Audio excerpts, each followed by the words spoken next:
Now, something I've talked about here and there is clearly we've talked about creation. But a lot of times what folks don't understand is the spiritual, the true understanding of creation, the creation process. And a lot of people that think of this term, the Holy Spirit of God, they think of it as male. And there is no gender in God, first of all.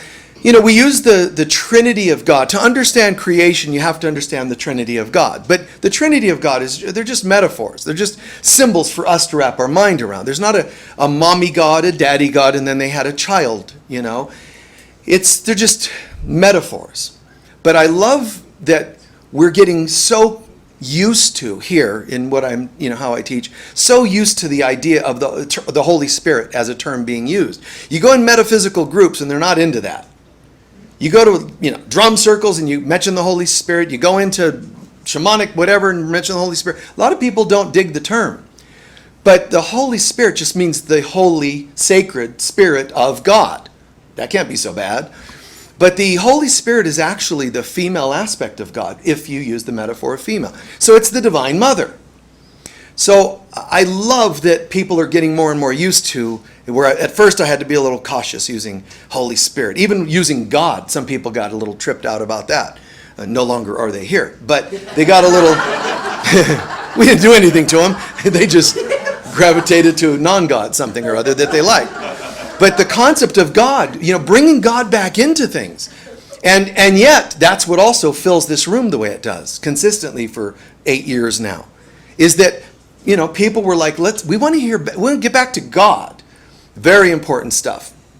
So the Divine Mother, it's like, in science, the Divine Mother would be thought of like as atomic waves, or just waves. Energy, the love of God. And I've said this so many times because we're created in God. You could call it the Father, but the child of God is created within God. When the children of God decide we're going to try to separate and go explore something, there is nothing to explore because God is all. But when we fabricate the idea, well, let's go explore something. Let's go see if there's a life outside of God, which there isn't. The mother aspect of God becomes the womb that we fly into. So it's kind of interesting because it's almost like here's God, and then with the help, the female aspect of God, a womb extends. All we did is expand God, because you can't leave God. We expand God, and the mother, so in her infinite patience, becomes that extension. The womb, which we call the universe. So the mother can materialize to show her children how they're doing. So it's amazing if you think about it, because there's, to me, the infinite patience. Instead of, well, no, you can't leave God. It's, okay. And so it is. It honors our beliefs that we can seemingly separate. So her job is to support us by mirroring to us how we're doing. We're technically one with God, but if we forget, if we want to make believe we're not, whether that's collectively in the beginning of time or individually, at any moment, we can say, I'm not having a good day, I'm having a bad day. All she does is say, and so it is. Not trying to do anything, punish anything, it's completely objective. And so it is. Why would God, the mother or father, any aspect of God, why would it want to, and so it is, to negative thoughts? Because we'll heal our negative thoughts when we see something that's come out, manifested as her being the mother and matter. She materializes our thoughts. And then we say, I don't like this thought. I don't like this experience. And she's saying, would you like to change it? No. And so it is. Or we can say, I have reached bottom. This is as far as I want to go in pain. And so it is. Just always perfectly matching whatever the thoughts might be, that we share. So one of the interesting things to me is the world is made up of what we call molecular structure. But that's almost like saying matter. And even in matter, you have these molecules that are made up of these atoms, and then the atoms are made up of subatomic particles, and then behind the subatomic particles are just waves. But waves, as they say in quantum physics, waves, are things, it's like just consciousness. So it's like it's the mother saying, I'm here if you need me. And then we have a thought and she freezes to mirror our thoughts. So to do that, she actually has to adjust the atomic particles. So the atoms have to be changed through the atomic waves, having some different kind of a wave, a different thought. So waves are like, thoughts, and thoughts are like waves. So thought will change the atoms, which will change the molecules and so on. Is that all that making sense? So it's amazing to me because the mother can even be seen or experienced or mirrored in atomic, creation, atomic development, the way things are developed, even on an atomic or molecular level. So, when we think I'm going to change my life, we kind of do this positive thinking thing. I'm going to use my thoughts and change my life. It's kind of cool. You can do that. But if you don't have to know the rest of this. But I think it's amazing that it's not just you'll change your thoughts and then your life changes. When you change your thoughts, you're affecting the wave. You're getting in touch with God. You'll either try to change your life through your own manipulation, which is ego-based creations, or by getting in the zone with God and creating from a love base. So the atoms will respond to your thoughts. And then the atoms will affect the molecules, and then the structure, like of a disease, can change, or whatever else. Even manifesting a new car, because my thoughts, which are waves, affected the particles become new molecules, the molecules get together and say we're now a new car. So consciousness is behind all this. Mankind forgets that. We think of it as fairy tale, almost fairy tale magic. But it isn't. We think the stories of it creating from consciousness is just fairy tale. We think it has to be done the old-fashioned way, we call it, which isn't the old-fashioned way at all. It's the ongoing, painful way, which is I have to create what I need in my life. I have to work to earn. I have to do to receive. And the truth is, even your doing is matching your belief systems. So even when you think you have to work harder to get, that's also a belief. And the universe goes, and so it is. Knock yourself out. And other people go, it's just consciousness, and that's why one person's a little bit maybe proficient at healing, another one manifesting, because those are the areas where you've allowed the consciousness to leak in and establish something. Our destiny is for our consciousness to fully believe this all the time and just recognize, I will this, and it becomes. That's how life was when we first came into the universe. We had that ability, and we just misused it and stopped using it properly, and then we lost it. So people are now in this doing world and struggling and fighting for things to, get manifested. But they don't have to be that way. So on an atomic level, you have this thing we call a proton and a neutron. All that is the Father. The Father and the Son, meaning the Christ energy. The Father and the Christ energy, the proton and neutron. The proton is positively charged, which is considered male, and then there's the neutron, which is neutral. And so they're kind of hanging out. But around them, creating an envelope or a womb, is the electron, which is the mother. Even on an atomic level, you have the Trinity. And the mother surrounds. And this thing, once it's connected, is called a nucleus. Nucleus, which means nucleus. Our new creation. I'm going to change my consciousness, which is going to change the clay into a new clay, a new form. So form, the new clay, comes from consciousness. But I've got to get in touch with the right consciousness. So, is it just thinking? No, because you can think with or without God, in alignment or not in alignment with God. Now, some people would just say, no, any thoughts are God. No, not really. You have free will. That's why the neutron is neutral. The Christ energy is neutral because it's constantly choosing, what it's going to believe in. The love of God or the fear of the ego. So we're kind of in this neutral space, and we can choose where we want to go with our creation processes. And so it's interesting because there's not just molecules that are affected by atoms, which are affected by subatomic particles, but it's believed that the finest of these subatomic particles are adamantine particles, There's some people use different terms for it, quarks and other things, but adamantine particles. So at the foundation of atoms, between wave and atoms, there's this subatomic, the most subtle of all, adamantine. Why atom? There's a connection to the name of Adam. Christ, once upon a time, decided to manifest itself in the universe. So we go to do that, but to do that, if you're going to manifest, and the mother keeps going, and so it is, and so she has to keep manifesting it so you can see it.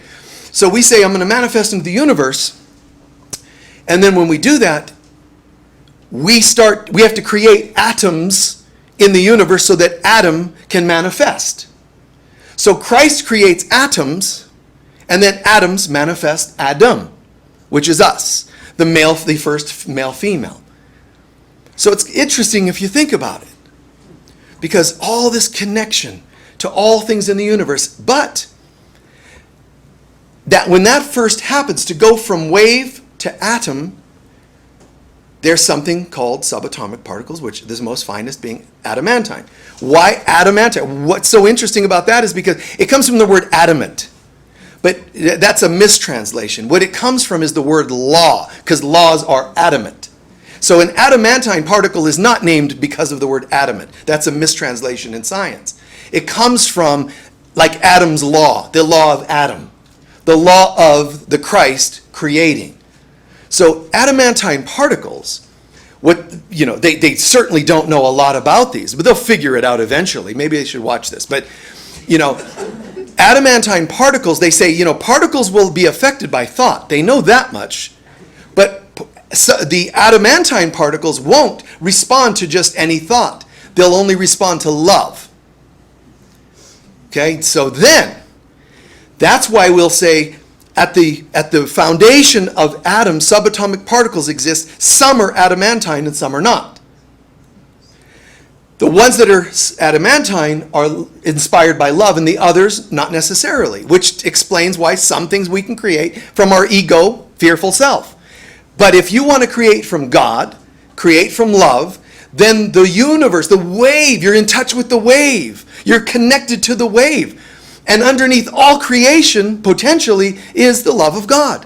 In other words, this whole universe, you could say, I've said it many times, is again in the womb of the Divine Mother, the Holy Spirit. But when you start tracking down adamantine particles being really the most subtle, and then under that, waves of love, then you start to realize the entire universe is connected by love. Am I getting in touch with that, or am I segmenting myself from that and then forcing things to happen? See, that's the trick. So we realize, God, everything is connected. And this whole thing, this whole idea, even back in ancient India, they had this concept of adamantine. Vajra is another word for this adamantine energy. So even in the Vedic systems, there's an understanding that underneath it, and they understood this long before people are now thinking they're rediscovering it, but that underneath everything, the universe is one, universe, one song of God. You're allowed to try to be outside of that song. Then it becomes hidden, but it's never gone. So our lives are always protected by the mother, but we're allowed to throw little tantrums. We're allowed to act separate from. We're allowed to kick our feet, stomp our feet, get into places of fear and attack and so forth each other. But when we reach that point where we say, God, this is just too far gone, when we do that, the whole universe pauses and says, yes?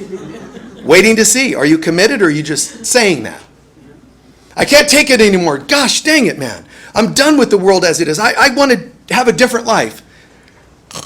And then go to sleep or whatever. And you didn't finish the sentence. You didn't finish the change. You just threw a tantrum and said, I'm done. But you didn't do anything else. The universe pauses when you and I either choose to get into a spirit of inspiration or get fed up with non-inspirations. Either way, the universe pauses and says, yeah. And it waits, because in that moment, we're allowed to say, here I am. When we say here I am, our arms become a vessel, chalice for the Holy Spirit, the Divine Mother to pour herself into us and give us inspiration, just give us something in our heart and soul that says, would you like love instead? I don't know what love is. That doesn't prevent you from having it. Would you like it? Well, I'm a little intimidated. Love and relying on patience and relying on trust, you still haven't said, do you want it or don't you want it? Yes. And then transformation.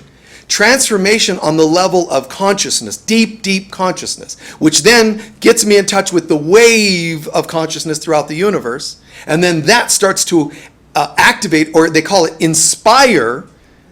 It actually inspires and energizes the adamantine particles. Because the adamantine particles will sit there and say, we only respond to love inspirations. So they're now getting ignited and excited. They then will affect the atoms that they're participating with, affecting, the nucleus, which is the nucleus. And then from the nucleus, it starts to manifest and affect as I said, the atoms, and then the molecules. And then the molecules start to attract other similar molecules, and then you have a new something. The ailment you had, the addiction you had, all of a sudden it's changing. Because your body is also made up of the molecules, which are made up of the atoms, which are made up of the subatomic particles, which are at the root of them, adamantine particles, and beneath that, waves of consciousness or love. So when I shift enough inside, even my body starts to say, well, we can't really do the old vibration.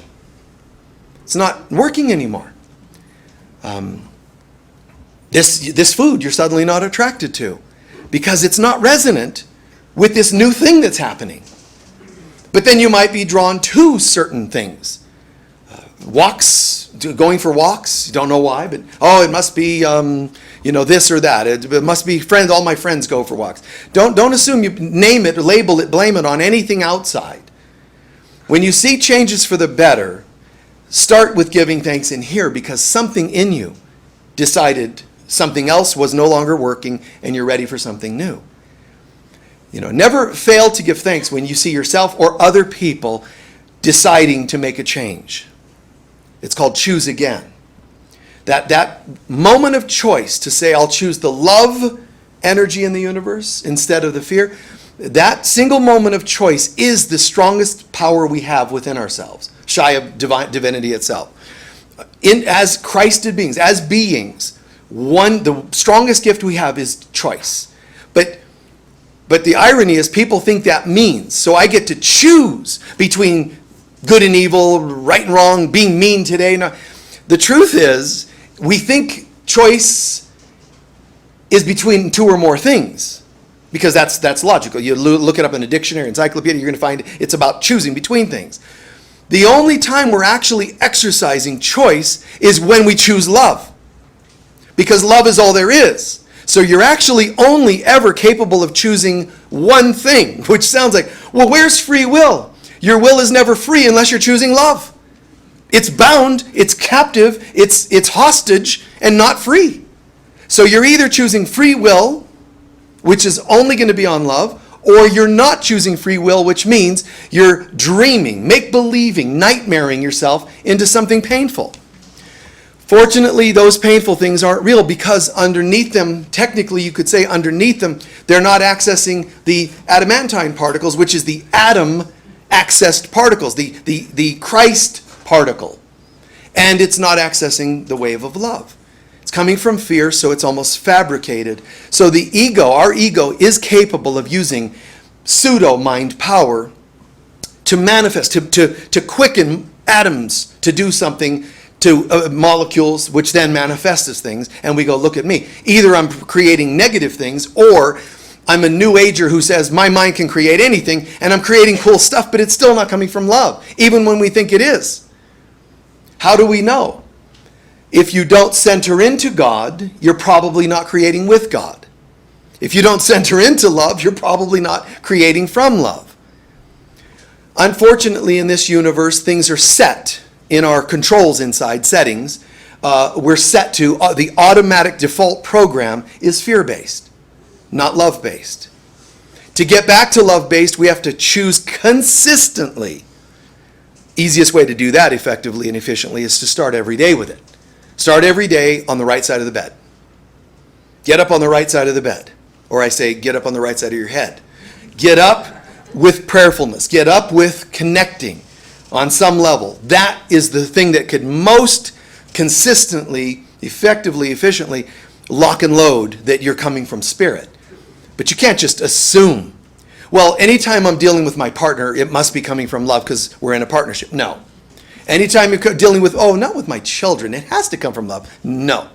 Our default program is fear-based. And you can't switch that till you open the program, open the window, click to switch it over, which means prayer meditation. Then it's now defaulted until you shut your computer off. Then it reverts back to a different default, unfortunately. It's a consistent choice we have to make. And sometimes I think that's a bummer. That's a bit inconvenient. It's unfair. We have all kinds of thoughts about that. But one thing I recognized is that even though I think it's kind of like, well, that's unfair because we should just be able to lock in and connect and stay locked in. One reason that we subconsciously are agreeing, because our creations are made up of our individual choices and our collective choices, right? One reason that we collectively, unconsciously, set the program to take time, that has to be reset constantly, is because now the time of an individual master here and there is over. Now we're all supposed to be waking up. And to do that, if I keep setting, get my computer inside to set to default connectedness, if I could do that, I stand a chance of zipping out of here. But what we did was we decided to make a change, especially when we started moving towards the Aquarian age. Hey, I have an idea. Unconsciously, we had this conversation. One of us said to the rest, I've got an idea. Why don't we stop individually becoming enlightened and leaving everyone else here? Why don't we kind of slow down the enlightenment experience so that we take each other with us? So I'll have awakenings, but I'll always keep that default going the other way so that I'm still connecting with you all, so that I'm still understanding your problems, because I have them too. Your doubts, your fears, that's one of the reasons. I'll not have the default constantly in enlightenment, but rather I have to reset it. That helps us stay connected. Now that part you may not understand or may not agree with, but at least consider it. That the Aquarian age, we changed things. The Christ is not going to be this person or that person awakening. It still can happen here and there, mind you, but it's the more important part of the plan of salvation is that we're all in this together. So instead of someone going and occasionally channeling to someone else about it, or instead of one of us really getting it and saying goodbye, instead, we're getting it, we're coming back faster than we used to in between lives. We're coming back because it's now about taking everybody with us. Thank you. Making sense? Yeah, and a lot of people don't like that idea. They're like, well, no, I want to be able to get out of here. I want to be able to wake up and get enlightened, and that's fine, then do it. I'm just saying that the greater theme that's happening, the greater plan, the greater part of the plan now is how do we get everyone to go? It worked to have an enlightened master here and there. It works. But, on the spiritual plane, they're going, well, we're glad we did that when it was the Piscean age and some other ages. We're good with that. Lawgivers, prophets, it's cool. It's just that almost every one of them, shortly after they spoke, someone screwed it up. Because they spoke to a group of people and the group of people said, we totally get it. And they didn't. They almost immediately twisted something to suit their needs. So Jesus says, never call any person father but God. And we were like, okay, let's start a church and call the priest father. This is going to work out really well. I mean, we just do this, and then, it is what it is, but oh my God, the level of dysfunction in these things. And so it's like, here's another idea. And it wouldn't have worked in earlier ages because humanity wasn't ready. We're ready now to where we're actually doing a global download. And one little thing I want to add to that. Most of us are aware that for not everybody in the spiritual path, but a lot of us on the path, find that we were unique in our families. Unique is a nice word. They might have seen us as a black sheep or a whipping post. Unfortunately, that's kind of how it got translated sometimes. But what's interesting to me, it's like, God, my parents, the families, they didn't get it. We felt this like awakening. We were more intuitive, creative, just odd to them. But really, it just meant higher in consciousness, which is kind of cool. If you're on the other side, it's very cool. If you're here, it's not so cool. Because being here and being sensitive, enlightened, whatever you want to call it, doesn't guarantee people get you. You don't usually say, I'm going to practice spirituality. I chant, I tune in, I meditate, I practice yoga, and then go to some job site. Some third dimensional, strongly masculine job site, and say, hey, it's break time. Hey, you guys want to come over here? Let's, have a smoke and hang out. No, I'm going to take a few minutes and meditate. It's like they often wouldn't get that sort of thing. I mean, I did that when I was a kid. I tried a job for a day and a half. And they just, I was so odd to them. They would call it, he's that kid that reads. Because I would sit in the car and always, a little Edgar Cayce or something, always, reading something like that. And, clearly I didn't fit in. And I think sometimes they think that you're almost, maybe you're a symbol of their conscience. Because you don't eat the same, think the same, act the same, speak like, some of the vulgarities and stuff. And I think sometimes I noticed people not liking me almost because it was reflecting a conscience. But I wasn't there going, let me reflect your conscience. But here's the interesting thing I was leading to. So your families, if this fits you at all, your families probably don't get you, and you don't quite, they might have been nice or might not have been nice, but they might not have got this whole spiritual stuff that we're all into. But technically, your mother, father possibly, but a parent, somewhere on a molecular level, has to have had a subatomic particle or a particle somewhere along the line in the nucleus that was you. They had to, on some level, already be prepared to bring you in. Which means, although it's unseen, unfortunately for them, somewhere they had a semi-awakening. Clearly not awake and conscious all the time. But I'm saying, if you think about it, even if you have ex-partners, that used to be an atomic structure. All right? It used to be an atomic structure, meaning thoughts manifested and it became a molecular relationship. You and that other person. You change consciousness and you can no longer stick the two people together because the subatomic, the consciousness changed. Then the subatomic and atomic particles and the molecules, and then you're different. Now you can't resonate with each other. It happens. But still, on some level, even that person, even if they were cruel and hurtful, on some level, there was a really subtle particle in them that was ready to create someone like you in their lives, and then they made a choice. No. You were a potential awakening for them, and they chose no. Is that making sense? So it's not, I'm the good guy molecules and my family's the bad guy molecules. Even in them, something had to be shimmering, but faint, but some little spark.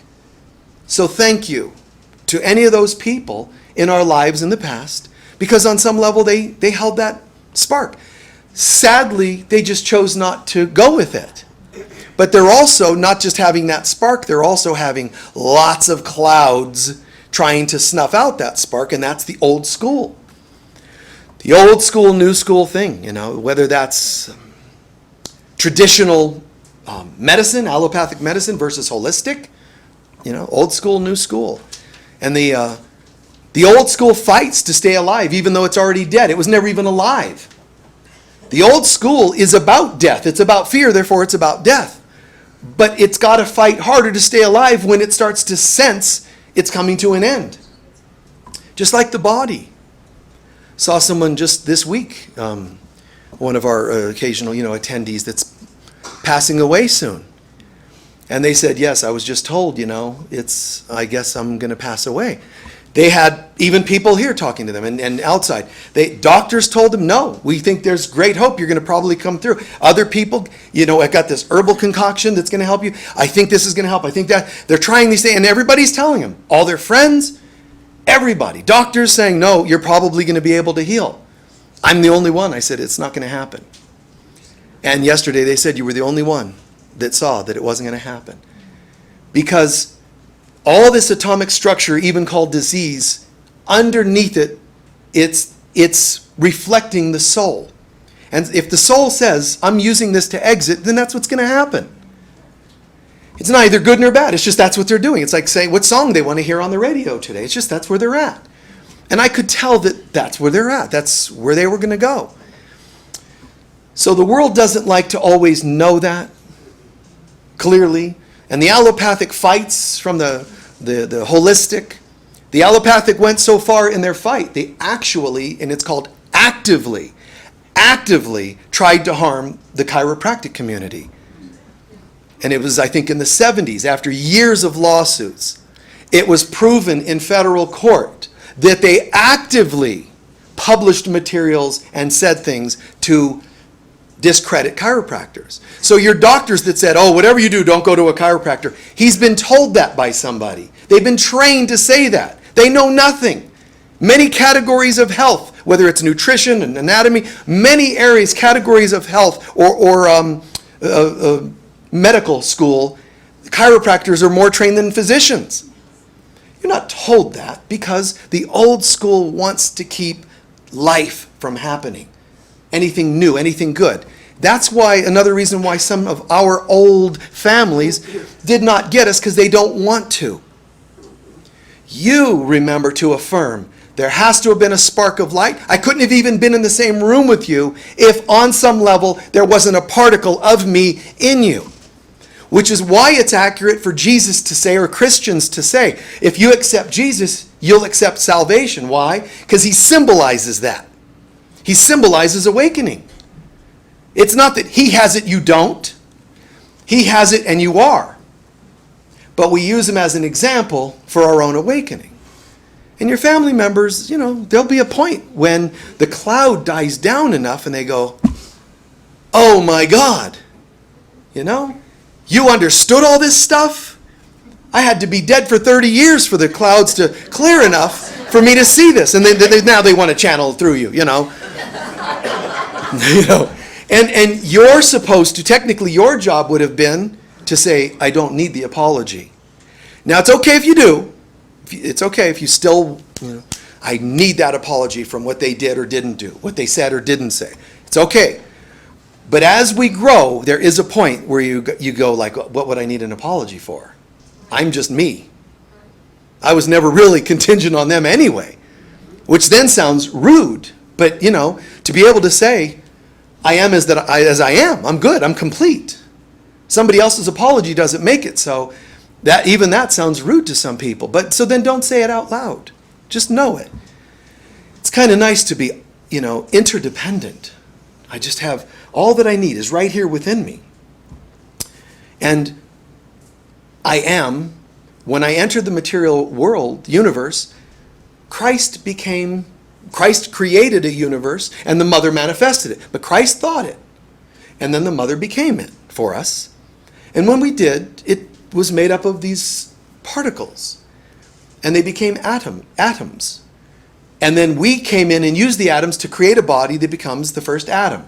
Meaning us starting to manifest as bodies. So now we go, okay, now I'm stuck. I'm atom. No. Oh, I'm atoms. No. I'm the Christ who can choose which atoms to be, and then which atoms will help determine, depending on what atoms I'm creating through consciousness, will determine what person I become. And even if I get here and I'm all stuck in the atomic structure of it, my consciousness changes and it can change. But remember, we do this individually or collectively. So we are atom, made up of atoms, and behind that, waves of love and Christ consciousness. So if I don't like something right now in my life, how do I change it? Well, the more atoms that change the atoms, it will change the molecules, which will change the world. So the more of us that get together in this consciousness, it'll have an effect. And that's what we want. That's what we need to look for. So imagine, there's not a world that we're conflicted with. It's actually honoring our consciousness, but we're just usually in the wrong consciousness. And that's why prayer, that's why, calling upon the Holy Spirit. I'm ready to understand. I'm ready to be in alignment. And forgiveness is what's most going to shift you from the old world to the new world, the old consciousness to the new consciousness. There are things that help. Prayer clearly is going to help. Living a different life, choosing to break addictions and so forth. Because, again, for me to shift into positive thinking or even a prayer or even forgiveness, back to the root of that choice. Choice is the most pivotal piece. But once I choose, my most powerful tool, forgiveness, practicing daily random acts of kindness, behaving like a new person, not just wishing for it, but living it, behaving on every level we can. And it's kind of cool because then the world just starts to reflect this. All the love of God, I start to get tuned in. People that say I had a near-death experience, and they say, I felt all this peace. That peace is always there. But we got into a consciousness where suddenly we felt it, and we go, wow. And those people don't usually even want to come back. Because when you feel the thing that's already there, it feels that good. And yet, if you can experience that consciousness while still in a body, you've pulled it off. Now that's really Christed. If you can get it here, you can get it anywhere, is the saying, right? So can I believe in the love essence underneath all things while I'm in a body that ages or gets a pain here and there? Can I still connect with the love of all when I see certain things if I watch the news? That's the trick. Now, if you don't, just do your best. I'm not saying you got to do it perfectly or by my standard, but that is our job, to do our best. It's what A Course in Miracles calls the divine plan of salvation. We don't leave here wishing for a great universe somewhere nice people get to go live. Because we're just going to keep coming back, back and back. How many hundreds of billions of galaxies are there? And within each one of those, how many hundreds of billions of stars? And how many of those might, just mathematically speaking, the percentage is high that some of them have planets with life. So there are people like us doing the same kind of work elsewhere. Try a different galaxy, you're still going to end up with you. Sorry to break the news, man, but you're still going to be there. So I have to wake up. This is it. I don't just go live on Venus, the planet of love. I have to wake up to Venus on Earth. I have to wake up and do my work, my Saturn work, while on Earth. So there's nowhere to escape to or from. Nothing to escape from. We're here, and this is where our work lies, guys, with each other. So how can I learn to be the Christ on earth? How can I learn to be as much in high love consciousness as possible? Call upon the Mother. She knows how to do it. She knows what we're missing. She knows where we're off, and she knows how to get on track. If we just keep doing these things where we try to fix ourselves, it really doesn't work. And as I'm closing, I want to mention, I've mentioned many times that there's like 3 realms: heaven, Eden, earth. But let's be clear, all 3 of them are actually in us. So I don't go to heaven or go to Eden. They're here. And heaven in me can only get as high as all the other parts of me can get. It's not like, man, I noticed heaven in me is really all together. Oh, but my human self is completely screwed up. If only I didn't have the human self, I know what I'll do. If I pass away, I'll go to the heaven self and I'll be great. No, it doesn't work that way. Because everything that I am on this earth plane is reflecting my inner realms. My lack of awareness of my divinity is reflected in my other realms. When we originally thought we could be less than divine, that's where this whole thing came from. And it's taken billions of years, and the majority still haven't gotten that figured out yet. So if we're looking at time, we're not doing really well. You know, if we're looking at our percentage, our chances of really just having a waking up, it's not going to happen based on our experience, based on our what we've demonstrated, evidence. So instead, all three exist in us, and it's heaven, Eden, earth, all within me. And people that are on the spiritual path are in one of these higher two. The lower realm, imagine people that are just earth-based, material-based, not interested in spiritual growth. We know a lot of them. We've been there maybe ourselves. That's one group. They're not helping matters, but they're in all of us. The second group, oh, they're the good ones because they're spiritual. The second ones can be spiritual while on earth, but they do what I call horizontal spirituality. They're still meditating. They're still fasting every so often and eating certain ways and behaving certain ways and wearing the right stuff to be spiritual. But they're actually never getting closer to God. They're just doing spiritual stuff. Doing material stuff, doing spiritual stuff. And the only reason doing spiritual stuff could be helpful is if it takes me further to being spiritual stuff. So even doing spiritual stuff can be complacent, can be horizontal. All of us need to stop and check in and ask ourselves, am I on the spiritual path? Great, that's this part of me. And is that spiritual path taking me more and more, closer and closer into a direct experience with God? It doesn't mean I have to sit in a cave up in the Himalayas. I'm talking about my day-to-day behaviors. Am I an expression? Is my mother proud of me? Because she's love, am I love? You see what I'm saying? So am I being, mind, body, soul, this entire trinity within me, is it reflecting as much love as I can, and is it improving more and more each day? If that's not happening, you might have got caught in complacency. In the book of Revelation, there's this statement where John, the apostle, he goes and he sees these visions of this book with seven seals, which is a vision of himself. His own being, and his seven seals are his chakras. So when he says, I looked and I saw this scroll or this book, and on it were seven seals, what he's saying is, I went into meditation and I was shown my inner self. Then he was told, and here's an evaluation in the 12-step program, it's called an inventory. He goes inside and he looks at each chakra and is told, here are your perks and your pitfalls for you. Each of us has to go through this process. And a couple of those chakras had, they all had kind of complements, but they each also had the area where they're weak. He's weak in that center. But a couple of the themes were complacency. You're growing, you're really good about this, but you're really not going any further. You're really good about this, but you're not doing that. Like, it wasn't trying to be critical, it was pointing out where you're off. The idea would be, okay, how do I repair myself? Get on the path, start doing your work to repair yourself. But you can only fix yourself so much. The best way to heal is not on your own, but in alignment with Spirit. Okay? We'll pause there and take a few centering breaths. Just go straight from that high energy and go straight into inner self.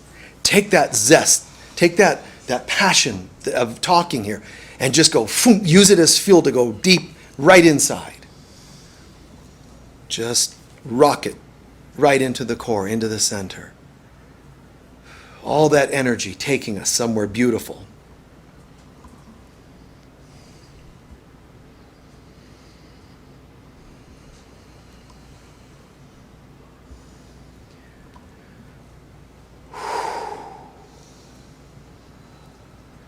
You can reflect on what you've heard or learned, or you can go into a deep place where you trust that you totally understood it all. Whether you contemplate it, which is good, healthy, helpful, or you just drop into I am it. Whichever, go to that place now.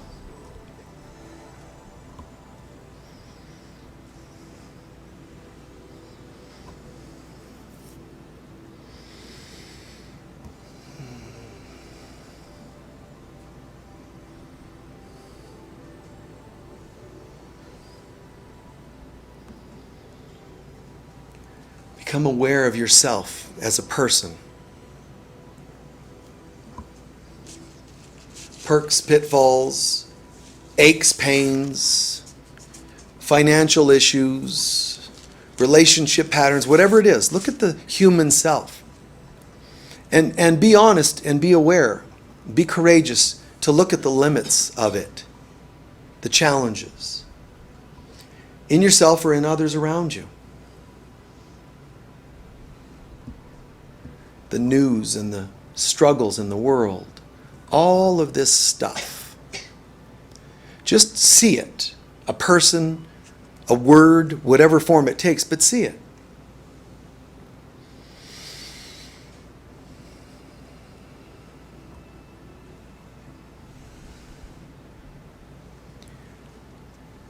And then, with spiritual vision, you can make believe if you need to call it that. But with spiritual vision, look at the people or events. Look at the illness or the topic. And do your best. Try to see it as a molecular structure.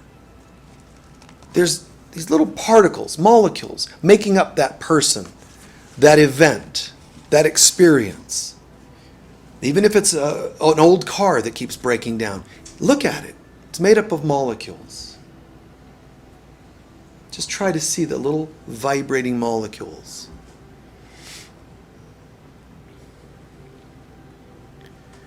And then beneath that, atoms, creating the nucleus that attracts. It's like the conductor that attracts the musicians, called molecules. The conductor is that nucleus.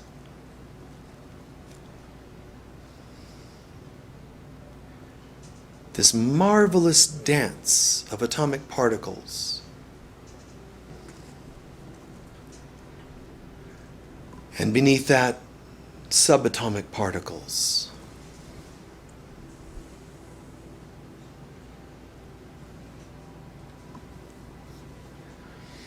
And at the foundation of the subatomic that becomes the atomic, that becomes the molecular, that becomes our life, at the foundation of it is our belief systems. So just sit for a moment, honestly. What belief systems might I have that would in any way be contributing to the song being played called My Problem? What belief systems do I have?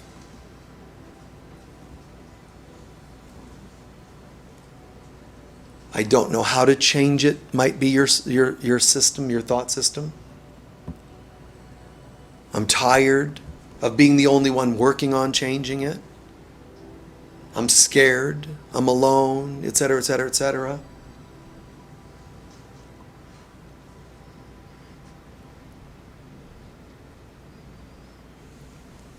Then all of a sudden, that world with this person on the news or that event, it does seem all of a sudden it makes more sense. Human beings are afraid of waking up. Now it makes sense that there are mass shootings. People can be sometimes, because of fear, they can be aggressive. Now it makes sense that they would eat and kill certain things.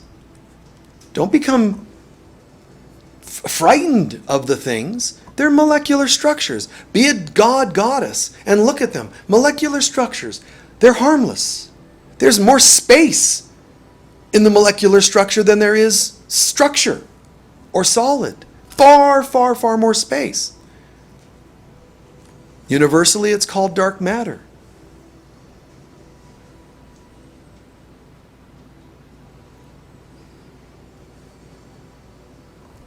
Any structure is like its own galaxy.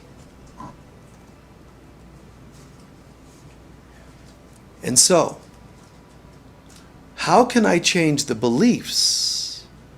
So let's drop out of that, everything we've been doing so far. Just drop a little deeper inside and imagine dropping into waves, not particles.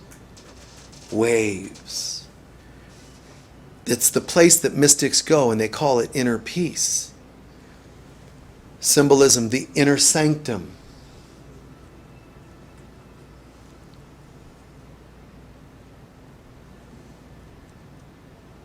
Far East, the Jade Palace. Your heart and soul, deep inside. Deep, deep inside. And there's stillness. And yet it's a stillness that has slight wave or movement. It's quiet. It's gentle. Love. Love. And as I tune into love, I'm actually experiencing my Divine Mother.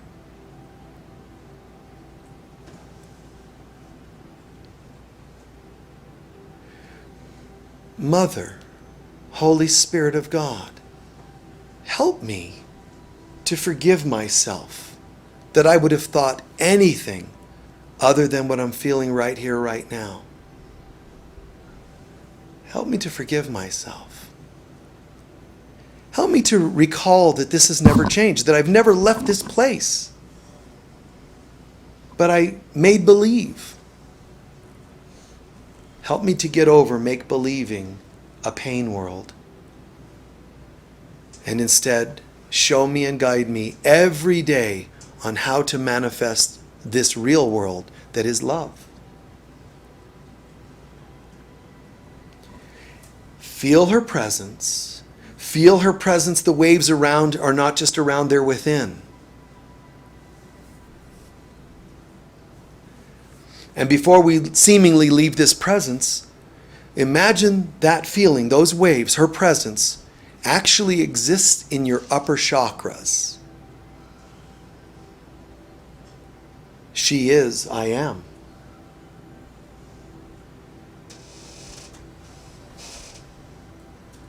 And then, as that energy that is in us pours down into our heart and lower chakras, filling us completely, we also see it symbolized as that presence that was waves, feelings, starts to excite the subatomic adamantine particles in my being.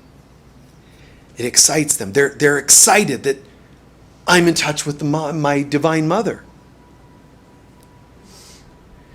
And the adamantine particles call into alignment other subatomic particles and atoms. The nucleus of a new life.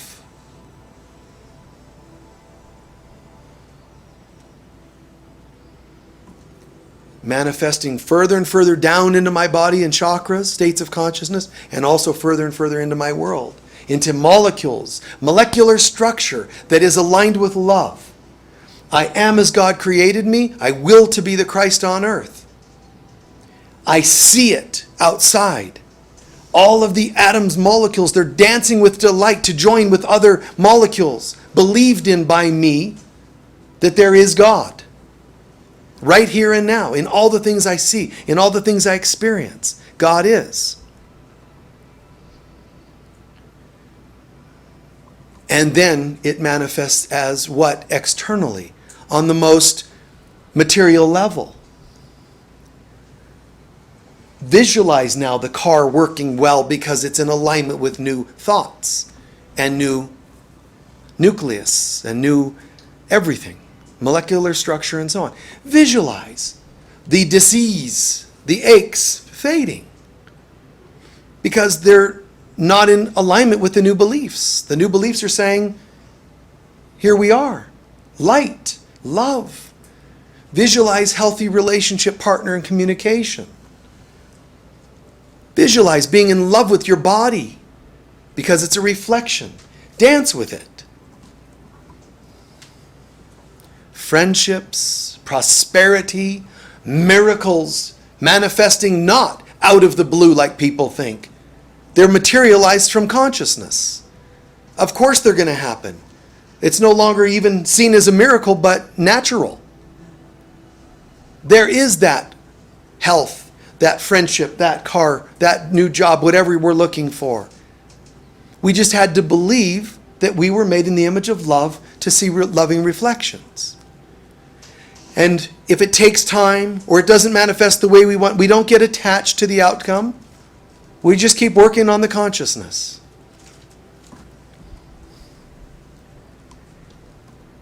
And we feel waves of closing with gratitude. Waves of gratitude, gratitude, gratitude. Waves from the deepest part of my soul all the way to the most fundamental levels on the outside. Grateful for all that's coming this direction. Grateful my lessons learned today. Grateful my new awareness and the manifestations. Grateful, grateful, grateful. And so it is.